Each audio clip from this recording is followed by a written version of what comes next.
हमारे पूज्य पिताजी महाराज ने तो 14 वर्ष की अवस्था में कथा शुरू कर दी थी। आज हमारे पूज्य पिताजी महाराज को लगभग 53 वर्ष होने को आए हैं कथा करते हुए। कथा करते हुए 53 वर्ष होने वाले हैं। यहां कितनों की तो उम्र नहीं होगी इतनी, वो तब से कथा कर रहे हैं। और भारत के ऐसे भागवत के वक्ता हैं जिन्होंने अपने जीवन में सबसे ज्यादा कथाएं की हैं।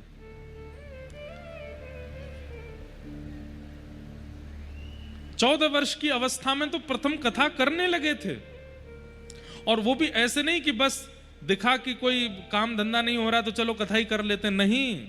7-7.5 वर्ष की आयु में घर छोड़ करके गुरुदेव के सन्निधि में चले गए। अनंत श्री विभूषित श्री रामानुज प्रपन्नाचार्य गुरु जी 7.5 वर्ष की आयु में, 7.5 वर्ष के बालक को देखिए आजकल, इतनी सिंसियरिटी दिखती है उसके अंदर, इतना गंभीर होता है 7.5 वर्ष का बालक कि घर छोड़ के चला जाए पढ़ने के लिए।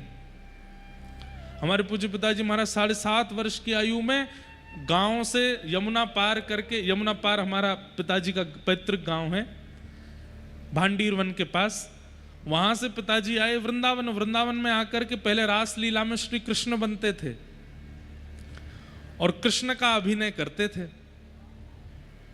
अब सुनिएगा थोड़ा, पिताजी का चरित्र सुनो। 7.5 वर्ष की आयु में, 7 वर्ष की आयु में श्री कृष्ण बनते थे रासलीला में पूज्य पिताजी।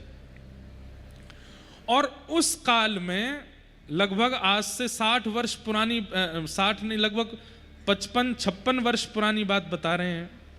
तब कथाएं इतनी नहीं होती थी, पर कथा इतनी लोगों को समझ में नहीं आती थी, बहुत कठिन कथाएं होती थी, इसलिए रासलीलाएं ज्यादा होती थी। तो रासलीला में भीड़ होती थी खूब, और रासलीला में बड़े बड़े आचार्य, बड़े बड़े संत भी जाया करते थे, क्योंकि तब सिनेमा होता नहीं था।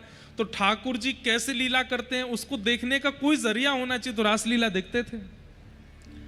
तो हमारे पूज्य पिताजी महाराज के गुरुदेव, शिक्षा गुरु अनंत श्री विभूषित श्री रामानुज प्रपन्नाचार्य गुरु जी कथा वो रासलीला में आते, और रासलीला जब देखते तो जब पिताजी कृष्ण बनकर के आते तो हमारे गुरुजी को लगता मैं पूरे दिन जो कथा पढ़ाता हूं, भागवत पढ़ाता हूं बच्चों को, उसमें जो कृष्ण का वर्णन करता हूं वो यही है, यही बालक है।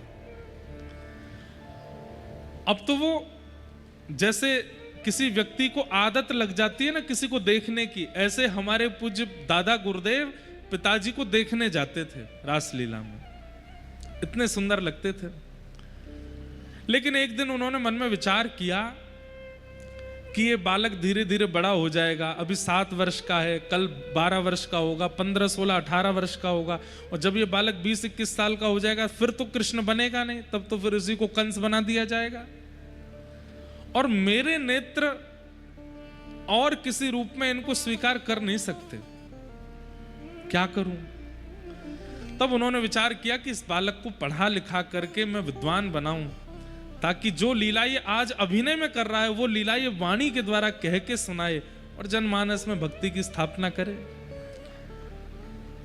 तब गुरुजी ने पूज्य पिताजी को रास लीला से ले लिया।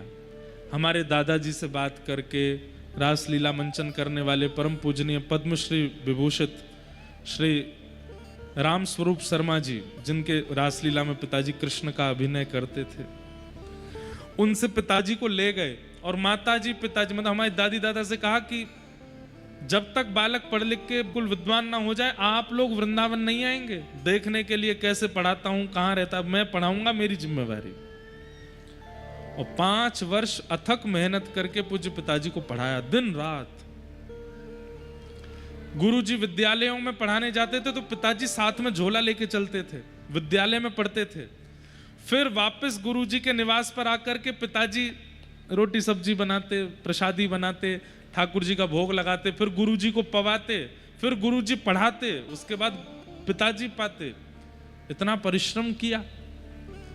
किस अवस्था में? 7.5 वर्ष की अवस्था में। और 14 वर्ष की अवस्था में अपने जीवन की पहली भागवत की कथा की। और आज पिताजी को 53-54 वर्ष हो गए कथा करते हुए।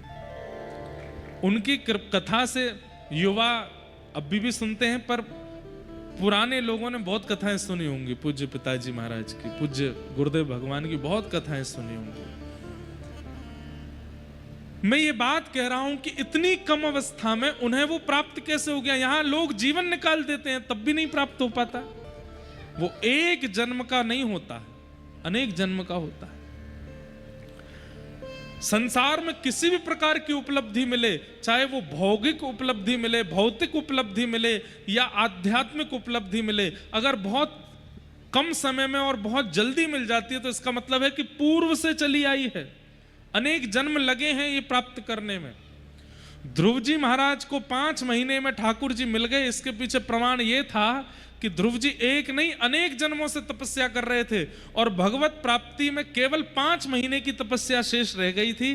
तो वही जब ध्रुव बन करके आए तो 5 महीने की तप करके उन्होंने भगवत प्राप्ति कर ली।